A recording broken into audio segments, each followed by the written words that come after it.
Imagina que te despiertas en una habitación que no reconoces. No sabes cómo llegaste hasta allí. No recuerdas tu nombre. No recuerdas a tu familia. No recuerdas nada de lo que ocurrió hace unas horas. Solo sientes un miedo que no puedes explicar, y una sensación de que algo muy grave ha ocurrido, pero no puedes decir qué. Ahora imagina que eso no fue un accidente. Que alguien lo planeó. Que alguien te lo hizo. Y que ese alguien no era un criminal de la calle, ni una organización clandestina, ni un enemigo extranjero. Era tu propio gobierno. Esto no es una película. No es una distopía de ciencia ficción. No es una historia construida para entretener. Lo que vas a escuchar en los próximos minutos ocurrió de verdad, está documentado en archivos oficiales desclasificados por el propio gobierno de los Estados Unidos, y durante casi 2 décadas nadie fuera de un círculo muy pequeño de personas supo que había existido. Se llama el Proyecto MK Ultra. Y lo que se hizo bajo ese nombre supera, con creces, cualquier cosa que puedas imaginar. Quédate hasta el final, porque hay un detalle en esta historia que la mayoría de los relatos que circulan no cuenta. Un nombre. Una muerte. Y una pregunta que el gobierno norteamericano nunca ha podido responder con satisfacción. Una pregunta que, según algunas versiones, cambia todo lo que creías saber sobre cómo termina esto. Para entender lo que fue MK Ultra, primero necesitas entender el mundo en el que nació. Era 1950. La Segunda Guerra Mundial había terminado apenas 5 años antes y el mundo no había encontrado la paz que esperaba. En su lugar, 2 superpotencias se miraban con desconfianza creciente desde lados opuestos del planeta, los Estados Unidos y la Unión Soviética. La Guerra Fría no era un conflicto de territorios ni una guerra de soldados en el campo de batalla. Era algo más sutil, más profundo, y en muchos sentidos, más aterrador. Era una guerra de sistemas, de ideologías, de voluntades. Y de mentes. Ambas potencias sabían que el control de la información y del pensamiento podía ser tan poderoso como cualquier arsenal nuclear.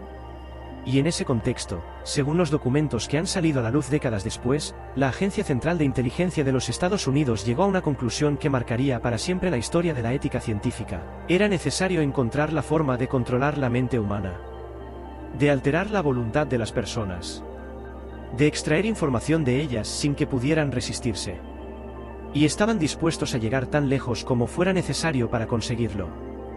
El detonante, según la versión que se ha reconstruido a partir de los archivos disponibles, fue lo que ocurrió con algunos soldados americanos durante la Guerra de Corea. Ciertos prisioneros de guerra estadounidenses habían sido capturados por las fuerzas chinas y norcoreanas. Y cuando algunos de ellos regresaron, algo en ellos había cambiado. Hacían declaraciones públicas que contradecían todo lo que creían antes de ser capturados. Hablaban de los errores del capitalismo, de la superioridad del sistema comunista, de cosas que, para los analistas de inteligencia de Washington, simplemente no encajaban con quienes eran aquellos hombres antes de ser apresados. La conclusión que se extendió por los despachos de la CIA fue inquietante: los soviéticos y los chinos habían desarrollado técnicas capaces de alterar el pensamiento de los seres humanos. Técnicas que podían reescribir las creencias de una persona. Que podían convertir a un enemigo en un aliado, o a un leal en un traidor. Lo llamaban, en los informes de la época, control mental. Y el miedo de los estrategas norteamericanos era que si el enemigo ya sabía cómo hacerlo, ellos iban muy por detrás. Esa fue, al menos según la narrativa oficial, la justificación para lo que vino después. Aunque hay investigadores que apuntan que la CIA ya venía trabajando en este tipo de ideas desde antes, y que la amenaza soviética fue tanto una causa real como una coartada conveniente para un programa que algunos en la agencia llevaban tiempo queriendo desarrollar. En abril de 1953, el director de la CIA Allen Dulles firmó la autorización formal del programa. El nombre en clave era MK Ultra. MK por las siglas del departamento técnico que lo supervisaba, y Ultra como referencia a la máxima clasificación de secreto. La persona elegida para coordinar el proyecto desde el punto de vista científico fue un químico de doctorado llamado Sidney Gatl. Un hombre que caminaba con un ligero cojeo, que cultivaba sus propios alimentos en una granja en Virginia, que era conocido entre sus colegas como una persona tranquila y metódica. Y que, durante la siguiente década, diseñó y supervisó algunos de los experimentos más perturbadores realizados sobre seres humanos en el mundo occidental durante el siglo XX. Y lo que Gatl y su equipo tenían en mente no era solo una investigación académica. Era un programa operativo. Con objetivos concretos. Y con sujetos reales.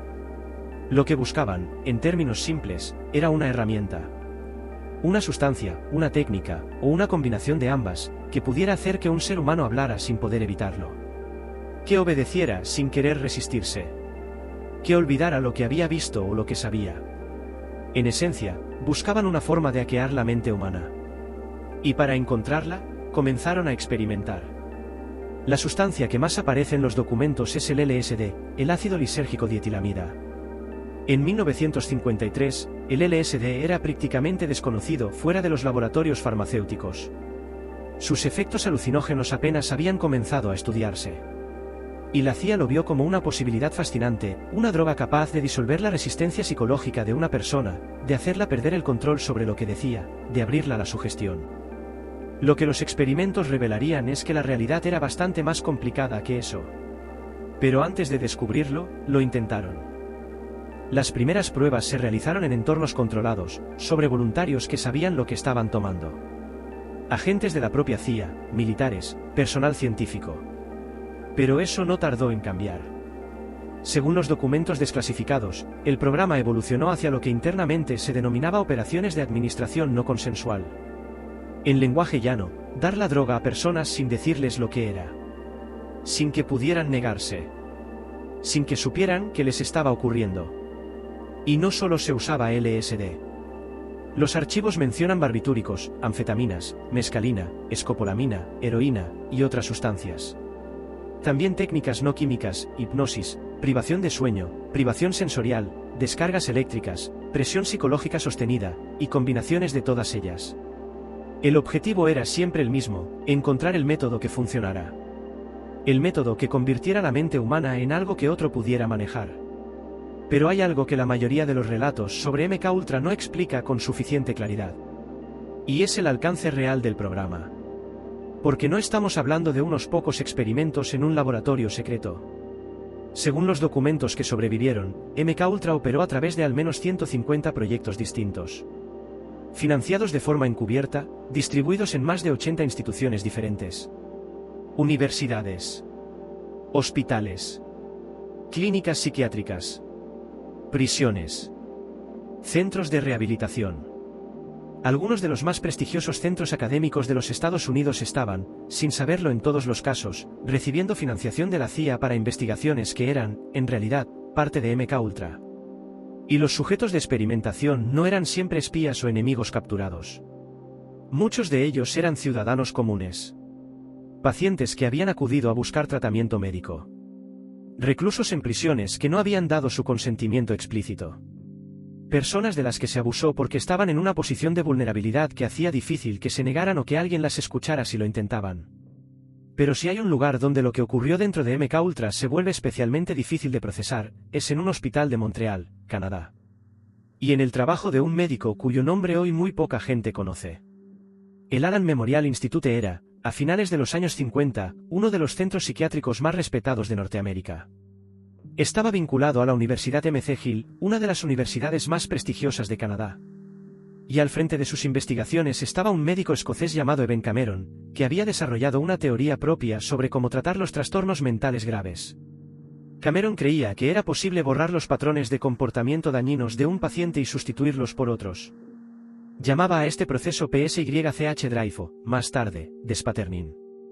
La idea era que la mente, como una pizarra, podía limpiarse y reescribirse. Y lo que hacía para conseguirlo era esto.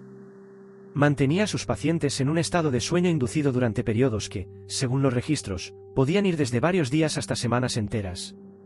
Durante ese tiempo, les aplicaba sesiones de electroshock de una intensidad muy superior a la que cualquier protocolo médico de la época recomendaba.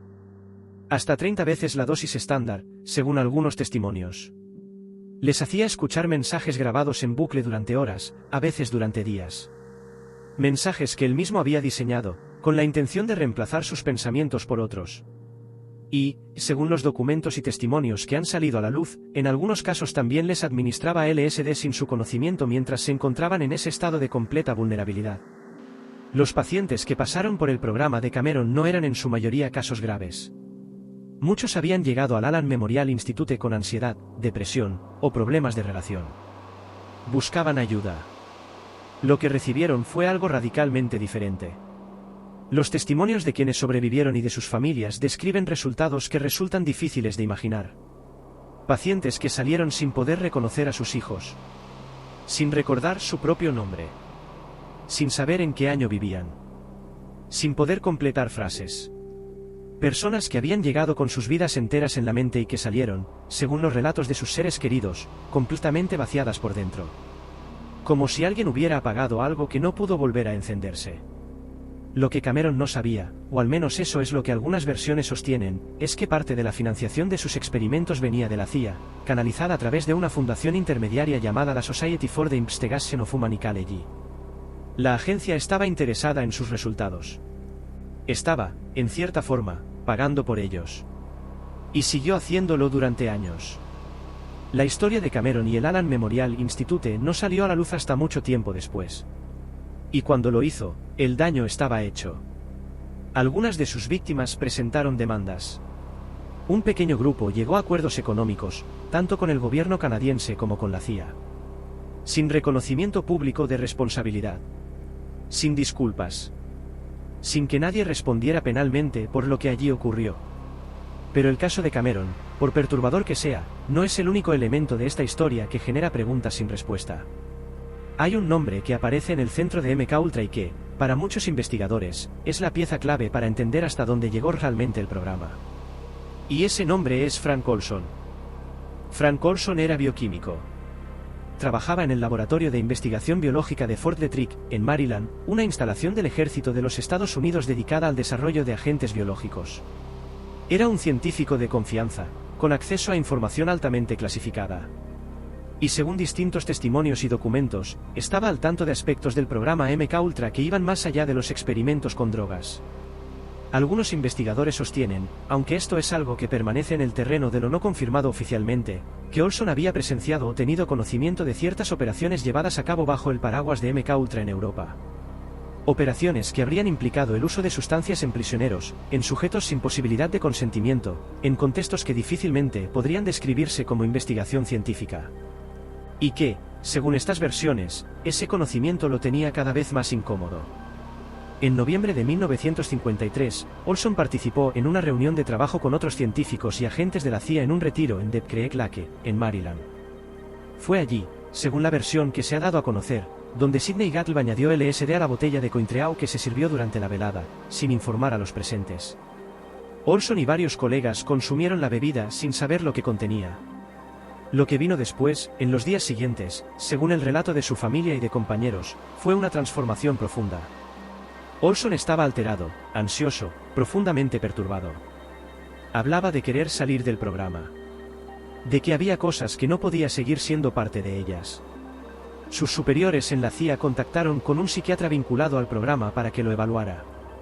El médico los tranquilizó, Olson estaba reaccionando al LSD, se recuperaría. Se acordó que viajaría a Nueva York para recibir más atención médica. Y allí se desplazó, acompañado de un agente de la CIA llamado Robert Lasbrook. En la madrugada del 28 de noviembre de 1953, 9 días después de la reunión en Deep Creek Lake, Frank Olson cayó desde la ventana del 13º piso del Hotel Statler en Nueva York. Murió al impactar contra la acera. Tenía 43 años. Dejaba mujer y 3 hijos. La versión oficial fue inmediata: suicidio. Frank Olson había saltado por la ventana en un estado de agitación provocado por los efectos del LSD. Era una explicación que cerraba el caso. Que no hacía preguntas incómodas. Que no señalaba a nadie. La familia de Olson no aceptó esa versión. Pero durante más de 20 años no tuvieron forma de cuestionarla. No sabían que Frank había sido drogado sin su consentimiento. No sabían nada de MKUltra. Solo sabían que su padre, su marido, había muerto de una forma que no encajaba con el hombre que conocían. En 1975, la Comisión Rockefeller, creada para investigar actividades ilegales de la CIA, mencionó el caso de un científico del ejército que había muerto tras ser drogado con LSD sin su conocimiento. No daba el nombre, pero la familia reconoció la historia. Fue el momento en que empezaron a conocer la verdad. O al menos, parte de ella. Al año siguiente, en 1976, el hijo de Frank Olson, Eric, se reunió con el presidente Gerald Ford en la Casa Blanca. Ford se disculpó en nombre del gobierno. La familia recibió una compensación económica. Y el caso, de nuevo, pareció cerrarse. Pero Erik Olson no se conformó con eso. Siguió investigando durante décadas. Y en 1994, convenció a las autoridades de exhumar el cuerpo de su padre para realizar una nueva autopsia. El forense que la llevó a cabo, un experto llamado James Stars, llegó a una conclusión que volvió a abrir todas las preguntas. Las lesiones encontradas en el cuerpo de Frank Olson, dijo Stars, eran más consistentes con un golpe recibido antes de la caída que con un salto o una caída involuntaria. En otras palabras, según esta interpretación, Frank Olson podría no haber saltado. Podría haber recibido un golpe en la cabeza dentro de la habitación. Y podría haber sido empujado. La CIA nunca confirmó esa versión. Robert Lasbrook, el agente que estuvo con Olson aquella noche, dijo siempre que se despertó con el sonido del impacto. El caso permanece oficialmente como un suicidio. Pero hay pocas personas que lo han estudiado en profundidad que crean que así fue. Y ahora llegamos al momento que, en cierta forma, define todo lo que vino después. El momento en que alguien dentro del propio sistema intentó hacer desaparecer toda la evidencia. En 1973, 20 años después del inicio del programa, las cosas empezaban a complicarse para la CIA. El escándalo Watergate había sacudido al gobierno norteamericano. El Congreso había comenzado a investigar los excesos de las agencias de inteligencia. Y dentro de la propia CIA, algunos empezaban a preocuparse por lo que podría encontrarse si alguien miraba demasiado de cerca. Richard Helms, que había sido uno de los arquitectos de MKUltra en sus primeros años y que en ese momento era director de la CIA, tomó una decisión. Ordenó la destrucción masiva de los archivos del programa. Miles de documentos. Cintas de audio. Informes de experimentos. Registros de participantes. Nombres de sujetos. Resultados de pruebas. Todo fue eliminado. Como si MKUltra nunca hubiera existido. Fue, según todos los indicios, un acto deliberado de encubrimiento. Y funcionó. Durante 4 años más, MKUltra fue un secreto sin pruebas. Pero hubo un error. Un error burocrático que, con toda probabilidad, nadie previó.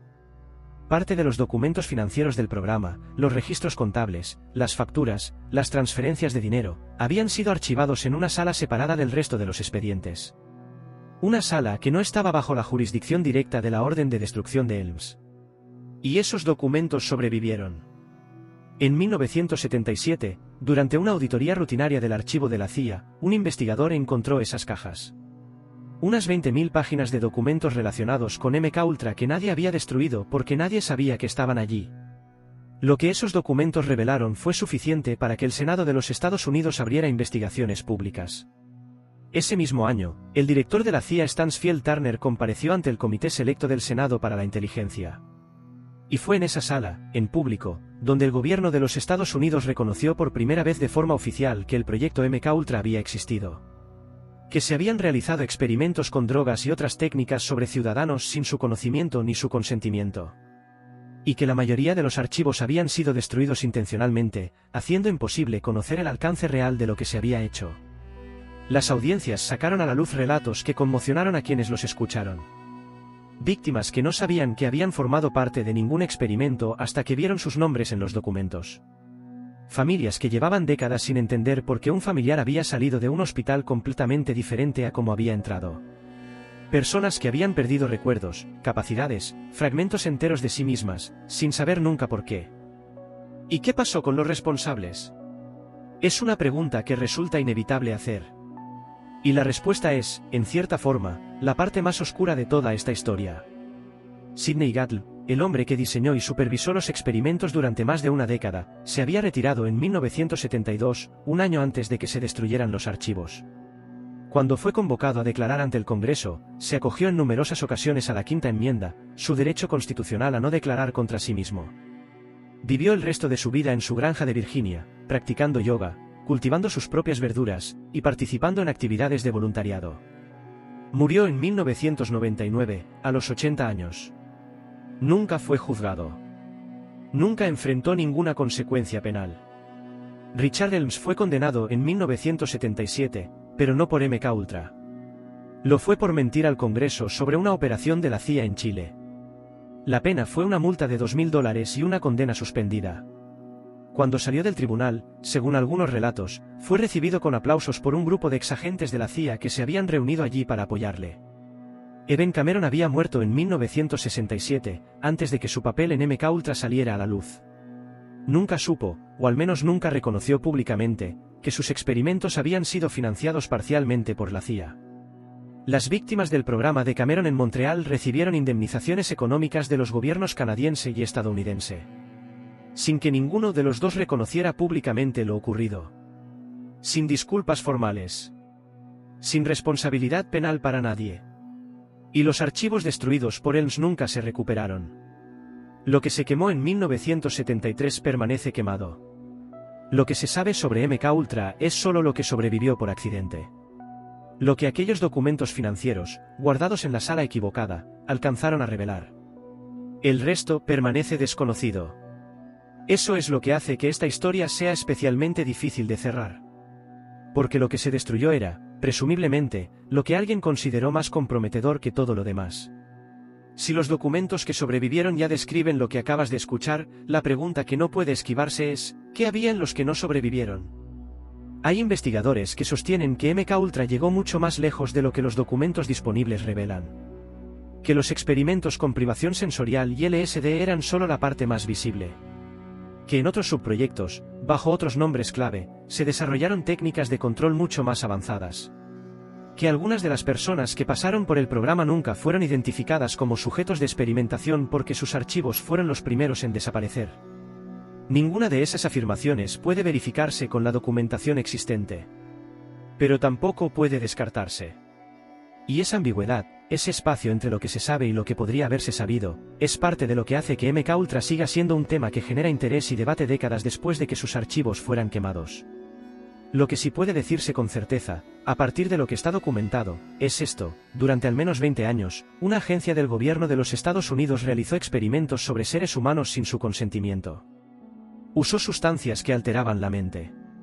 Utilizó técnicas que causaban daños permanentes. Lo hizo en hospitales, en universidades, en prisiones. Lo hizo con ciudadanos comunes. Y cuando todo aquello estuvo a punto de salir a la luz, destruyó la evidencia. Y nadie fue a la cárcel. Hay una cosa más que merece decirse antes de cerrar esta historia. Y es lo que MKUltra revela sobre algo más amplio que el programa en sí mismo. Las personas que diseñaron y ejecutaron estos experimentos no eran, en su mayoría, psicópatas o sádicos. Eran científicos, médicos, funcionarios de inteligencia que creían estar haciendo algo necesario. Que estaban convencidos de que la amenaza que enfrentaban justificaba los métodos que usaban.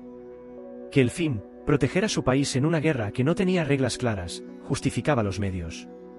Y eso es lo que hace que la historia de MKUltra no sea simplemente la historia de un programa específico en un momento específico. Es la historia de lo que puede ocurrir cuando el poder opera sin supervisión real. Cuando el secreto es absoluto. Cuando quienes toman las decisiones están blindados contra las consecuencias de sus actos. Esas condiciones no son únicas de la CIA en los años 50. Y esa es la razón por la que esta historia sigue siendo relevante hoy. Porque si alguien te preguntara ahora mismo si crees que algo parecido podría estar ocurriendo en algún lugar del mundo, bajo otro nombre, con otra tecnología, con documentos que también están clasificados y que también podrían ser destruidos antes de que nadie los encuentre, ¿qué responderías? No hay una respuesta cómoda para esa pregunta. Y quizás esa incomodidad sea exactamente la reacción correcta. Si esta historia te ha dejado pensando, hay otra aquí en el canal que tiene muchos puntos de conexión con lo que acabas de escuchar. Una historia que también involucra al gobierno de los Estados Unidos, también involucra secretos que llevaron décadas saliendo a la luz, y que también termina con más preguntas que respuestas. La tienes disponible ahora mismo. Dale clic y sigue. Y si quieres que sigamos contando historias como esta, sin filtros, sin suavizarlas y sin adornos, suscríbete al canal y activa la notificación. Porque lo que viene en los próximos días es igual de impactante, o más.